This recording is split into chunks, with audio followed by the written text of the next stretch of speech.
With when we talk about investment in wildlife conservation and how it spins off to benefit communities within which there's coexistence, how does that look like and what do we mean? I'm going to start with you, Professor. Wildlife investment. What do you mean by that? What it means is that as a nation, we need to conserve our wildlife resources.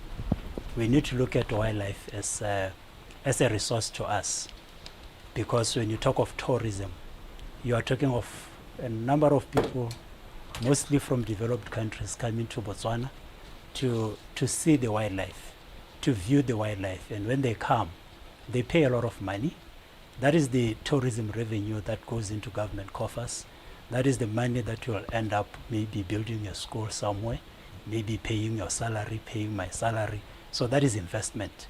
So what we need to do as a nation, therefore, is that we need to have measures of how to protect this wildlife species, have protected areas. Like, for example, Botswana has reserved almost 40% of its land as protected areas, game reserves and national parks. That is an investment on its own.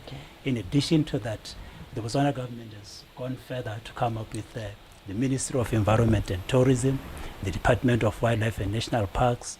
They have gone out to train a lot of people. So that is an investment, to train a lot of people to take care of these wildlife resources, to do research in wildlife. So that is investment. I can speak the whole day on that one. You can speak the whole day on this one, but then why is it important then that we have conversations? If you are saying, you know what, as a country, already we can see the investment that we're talking about and where it ends. You give an example of schools, for example.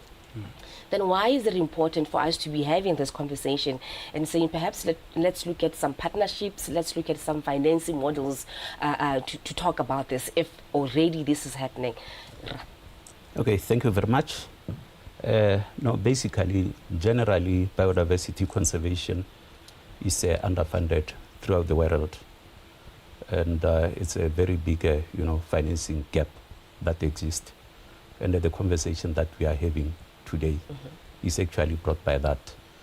Botswana is doing, I would say, fairly well, but still there is a financing gap. Not all the resources that we get are able to finance biodiversity conservation, generally including wildlife management and conservation. When we talk about diversity, and I want us to take it back to communities that coexist with the wildlife, and I want to liken this conversation to where we mine our diamonds and how they benefit communities as opposed to the entire nation. So when we talk about investment in biodiversity, what does that look like for me who is in, we just saw something there talking about the people in Kachikau and the borders and the timelines being extended. What does that really look like and what does that really look like, Professor? Okay, you look at communities living in wildlife areas. Most of them, there's a program called Community-Based Natural Resource Management Program, CBNRM. This is one of the programs which the Botswana government has taken forth to say, as for you guys who are living in community areas, come up with projects, wildlife projects, tourism projects, which you can actually use to benefit from tourism. As a result of that, you'll find that some of the communities in those areas, they do have lodges, they do have campsites, they employ their own people, they receive tourists from around the world, they get money from that. Some of them, they're even given wildlife quotas to hunt. And when you talk of an elephant, for example, an elephant can cost close to $80,000, one elephant.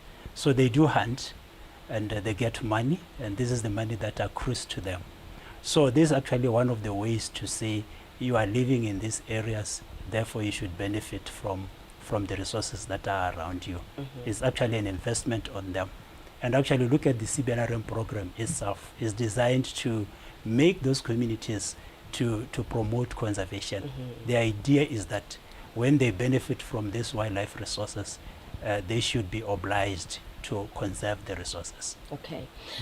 Now, we talk about what communities are able to do through the program that you've given, but we also allude to the fact that there are gaps as far as investment is concerned. Perhaps let's just speak to what the gaps are, and out of this conversation, how do we then intend to find a path in closing the gaps? Okay, thank you very much. I think the professor has already covered some area by mobilizing resources at the community level. Because those gaps exist, we need to look at building stronger partnerships and collaborations.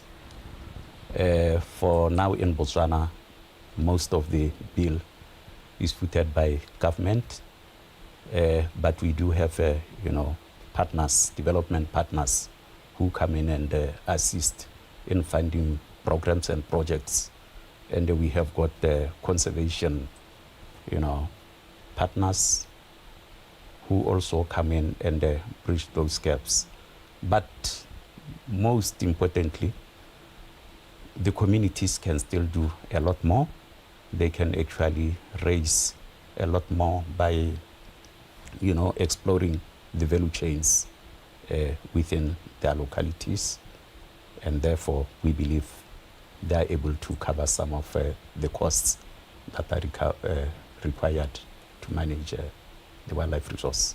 I think it's quite interesting. You speak of the value chain within wildlife, and when you said that, immediately what popped into my mind was the trophy hunting, and I'm thinking, how do we balance the pressures that come from the international community as far as conservation is concerned, what we ought to do with our own wildlife, the human-wildlife conflict that we find these communities within, and then how do we then speak to sustainable livelihoods as well? How do we balance these conversations, Professor? When you talk about trophy hunting and you talk about people against trophy hunting, yes, that is a problem. A problem in the sense that because those people are saying we should not hunt. So when you close the market for hunting, what you are simply saying is that you are denying the communities living in wildlife areas the benefits from the wildlife, especially from the trophy hunting aspect. Yes, they might benefit from photographic tourism, but you look at trophy hunting in most cases is done in peripheral areas, outside areas where photographic tourism is not that much good.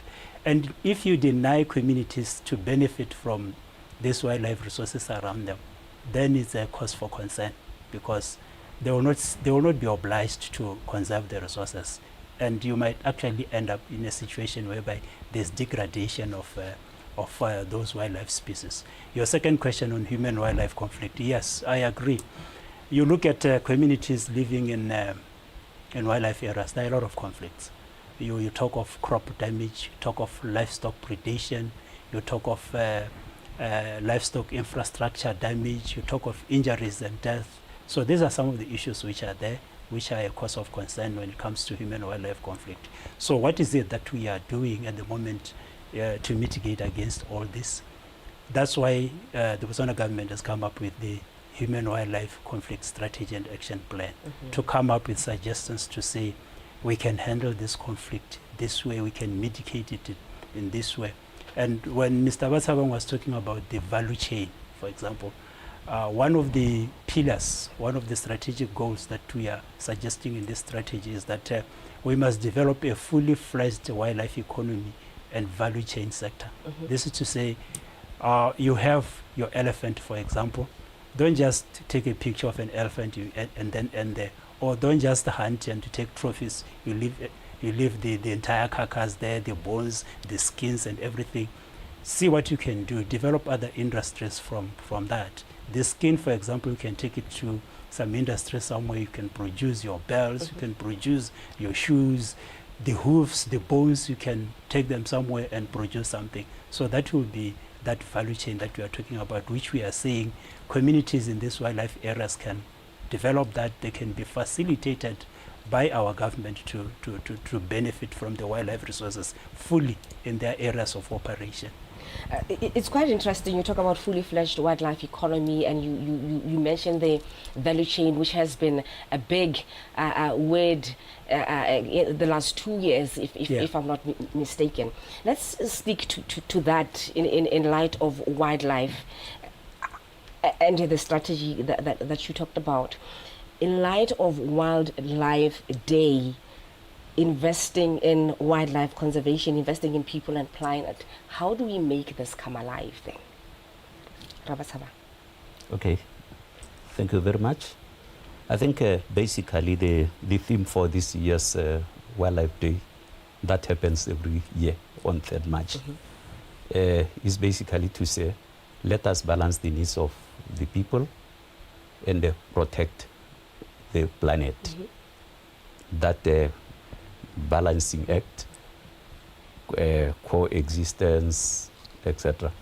So it calls upon being efficient in the use of natural resources.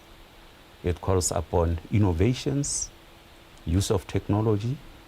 For example, what it says basically is like they say in Botswana, the population is growing, but the land is not growing.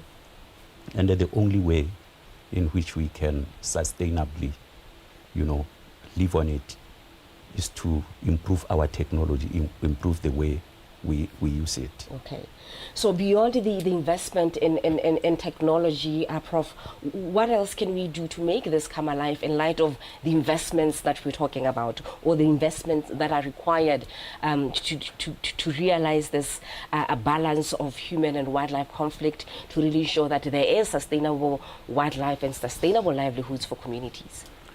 Actually, the word that maybe we should talk about is coexistence, human-wildlife coexistence. So what we are saying here is that there should be minimum or no harm to humans when it comes from wildlife. Similarly, there should be no harm to the wildlife. People should not be seen to be poisoning the vultures or the animals. There should be that coexistence. And what should we do? What we should do is that we should make people benefit. We should come up with procedures or ways where we prevent these animals from moving into into human settlements, into people's cattle posts and killing people. We should make sure that it doesn't happen. And it's tough, yes, but technology should come in here. We talk of drones, we talk of drones, we talk of, this technology, early warning systems, hotlines, to warn people to say, beware, there are wild dogs nearby your cattle post, to kick them out, chase them out, so that that coexistence should be there. Okay. So these are some of the things that we are talking about. We talk about coexistence here, but we have seen, and I want to stick to the Kasane areas, the Kazungula areas. We have seen men and women saying we cannot plow, we cannot literally do anything because, for example, these elephants literally come into our homes. So how do we create that coexist? I hear you talk about technology, but driving the message home for the people that really live in these situations, how do we drive that message home and really get their buy-in to say, yes, we can coexist, yes, there's technology, and in the end, everybody can benefit? Actually, I was in Kasane. I did address quota meetings in Kasane, Kashikau, Nata, Pandamatenge. These are the people who are saying, when it comes to our crop fields, we need electric fence around them. So if you have an electric fence around their crop fields, what you are simply saying is that elephants should not come in. Okay. That's one area that we should focus on. So that's one investment. Unfortunately, we have run out of time. We were having a conversation with Professor Joseph from Mbaiwa speaking to us, of course, with Moemi Batshabang speaking to us about World Wildlife Day, which whose theme this year is wildlife conservation finance, investing in people and planet, speaking to the need to ensure that we've got partnerships that really invest to ensure that there is coexistence between people and, of course, our wildlife. Up next is Vincent Putero with the news at 7 o'clock.